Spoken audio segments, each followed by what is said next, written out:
మా మేడం వాళ్ళు అయితే ఇలా చేస్తారు, నేను ఎప్పుడో కళ్ళు కూడా అనుకోలేదు. అసలు ఏం జరిగిందో మేమైతే చెప్తారండి. మా మేడం వాళ్ళైతే ఈరోజు హౌస్ ఓపెనింగ్ ఉంటే వెళ్ళాము. చాలా బాగా కట్టించారు అయితే ఇల్లు, చాలా పెద్దది. కానీ చూడగానే మాకు ఏమనిపించిందంటే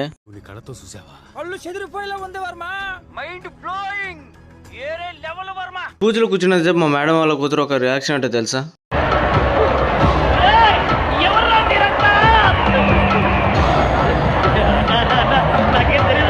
పూజ అయితే బ్రహ్మాండంగా జరిగింది. నేనైతే ఎప్పుడు పెద్ద పూజ అయితే చూడలేదు. పూజకి అయితే చాలా మంది అయితే వచ్చారు, పెద్ద పెద్ద వాళ్ళు. సరే ఇంక ఎలాగో వచ్చేసాం కదా అనేసి మనం కూడా అయితే పూజలో ఒక చేయి వేసాము, పనులు అయితే చేసాము కూర్చొని. అక్కడ లోపల పూజ జరుగుతుంటే బయట మా వాళ్ళు అయితే కేసరి అయితే రెడీ చేస్తున్నారు. మా మేడం వాళ్ళు అయితే మమ్మల్ని సొంత ఇంట్లో మనుషుల్లాగా అయితే ట్రీట్ చేస్తారు.